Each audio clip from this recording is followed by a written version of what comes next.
Bonjour, nous allons parler sur l'Église.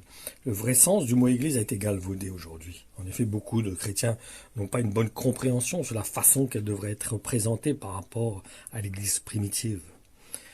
N'oublions pas que l'Église primitive, et ce sont ces hommes qui ont connu Jésus-Christ personnellement, qui ont été choisis par Jésus-Christ pour établir cette Église. N'oublions pas non plus que Jésus-Christ, quand il vient, il dit « Tu m'as formé un corps ». Il veut parler de l'Église. Jésus est venu dans un corps qui représente l'Église. Donc, faisons très attention, portons attention à cette parole. Est-ce que vous avez déjà réalisé que lorsque Jésus-Christ dit que Dieu m'a formé un corps, il veut dire par là qu'il a voulu produire cette Église, manifester l'Église. Il a voulu établir l'Église. Et les premiers apôtres sont le fondement de cette Église. C'est l'image qui nous donne véritablement ce que doit être l'Église. On peut donner par exemple l'image de quelqu'un qui nous parle d'une personne que nous ne connaissons pas. Et il faut qu'on rencontre cette personne nous-mêmes pour faire notre propre opinion de celle-ci, pour voir si vraiment l'image qu'on nous a donnée de cette personne est réelle. Donc c'est pareil vis-à-vis de l'Église. Nous avons besoin de la connaître. Nous avons besoin de connaître qui elle était, comment elle a été fondée, comment elle a été établie, comment elle a été représentée. Donc il faut faire attention d'écouter n'importe quoi. Il faut qu'on fasse nous-mêmes notre propre opinion, de concevoir comment Jésus-Christ qui est venu dans un corps, comment ce corps est représenté, comment il est représentatif du Fils de Dieu. Et comment cette Église a besoin de représenter le Fils de Dieu. Dans quel état d'esprit, comment elle doit représenter Christ dans un état d'esprit bien spécifique. Donc on a besoin de connaître réellement comment existait, comment elle a vécu la première Église. En effet, si nous avons une bonne connaissance de la première Église, nous saurons qu'il existait un esprit d'équité entre tous les chrétiens qui ont reçu le Saint-Esprit.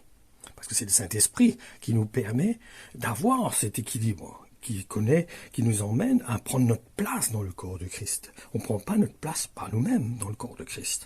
C'est le Saint-Esprit qui nous établit dans le corps de Christ. C'est lui qui nous met à une place bien spécifique dans le corps de Christ. Et donc, nous ne devrions pas considérer un frère ou une sœur comme étant supérieur à un autre. Faisons attention de mettre une emphase sur quelqu'un comme si lui il est plus important que les autres. Ce n'est pas du tout l'esprit de l'Évangile, c'est vraiment contraire à l'esprit de l'Évangile. En effet, nous devons comprendre que c'est le Saint-Esprit qui nous permet d'être ce que nous sommes dans le corps de Christ. Et cela n'a aucun rapport avec nos aptitudes, nos qualités. C'est une grâce de Dieu. Dieu met une onction sur chacune de nos vies pour une tâche particulière, pour accomplir une tâche particulière dans ce corps. Par exemple, nous allons voir cela dans 1 Corinthiens 12, 21 à 25. Il nous est dit, c'est pourquoi l'œil ne saurait dire à la main, je n'ai pas besoin de toi. Ni à la tête, dire aux pieds, je peux fort bien me passer de vous. Au contraire, les parties du corps qui nous paraissent insignifiantes, celles qui sont faibles et cachées, sont particulièrement nécessaires. Et celles que nous estimons les moins dignes d'intérêt sont celles dont nous prenons le plus grand soin, de sorte que nous les traitons avec des égards dont les autres n'ont guère besoin. Dieu a fait de notre corps un ensemble harmonieux, dans lequel il a disposé les différentes parties de manière à donner une fonction essentielle aux organes les plus humbles, afin qu'on honore davantage ceux qui manquent naturellement d'honneur. Il voulait par là éviter toute division dans le corps et donner aux différents membres le sens de leur solidarité réciproque, que chacun d'eux ait le souci des autres et leur témoigne une égale sollicitude. Vous avez bien compris ce que l'apôtre Paul exprime par cela.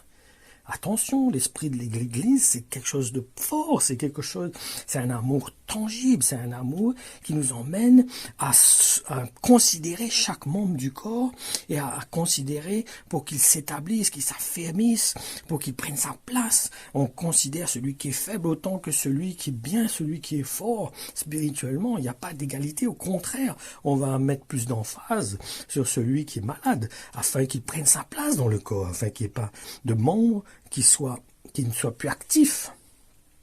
En effet, lorsqu'il est dit dans ces versets, « Et celles que nous estimons les moins dignes d'intérêt sont celles dont nous prenons le plus grand soin, de sorte que nous les traitons avec des égards dont les autres n'ont guère besoin. » C'est ce qui se passe dans beaucoup d'églises aujourd'hui, qui donnent plus d'importance aux membres qui n'en ont pas vraiment besoin, parce qu'elles sont bien importantes. Pourquoi leur donner de l'intérêt, puisqu'elles sont bien importantes?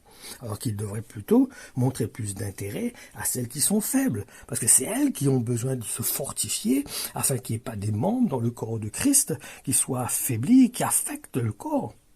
Est-ce que nous allons souhaiter, nous-mêmes, qu'un de notre membre qui est malade parte ou se sépare de nous, en espérant qu'un autre vienne à sa place? Bien sûr que non. Tous nos membres sont importants. Et lorsqu'il y en a un qui est faible, il pénalise le corps tout entier, parce qu'il l'affaiblit. En effet, lorsqu'un de notre membre est malade, nous allons nous concentrer sur lui, parce que nous n'avons pas envie de le perdre. C'est aussi dans ce sens que Jésus laisse 99 brebis bien portantes pour s'occuper de celle qui s'est égarée, donc celle qui est mal portante, celle qui est malade. Le membre qui est faible, il va apporter plus de soins à cette personne, parce que le corps a besoin de cette personne. Elle a besoin, parce que si un des membres n'est pas bien, tout le corps est pénalisé. Si l'un de vous possède 100 brebis, et que l'une d'entre elles vienne à s'égarer, n'abandonnera-t-il pas les 99 autres au pâturage pour aller à la recherche de celle qui s'est perdue? Ne cherchera-t-il pas jusqu'à ce qu'il l'ait découverte? Voilà ce que dit Jésus dans Luc au chapitre 15, verset 4.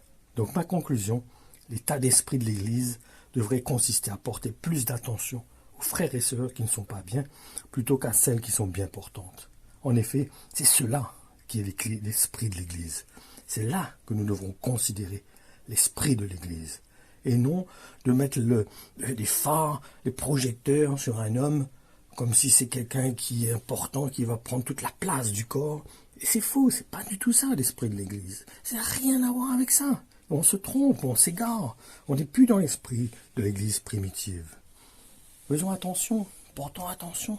Considérons vraiment ce qu'est l'Église de Jésus-Christ.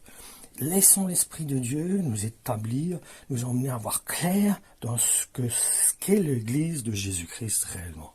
Voilà, mes frères et sœurs. Que le Seigneur vous bénisse, que le Saint-Esprit vous éclaire et vous conduise au nom de Jésus-Christ.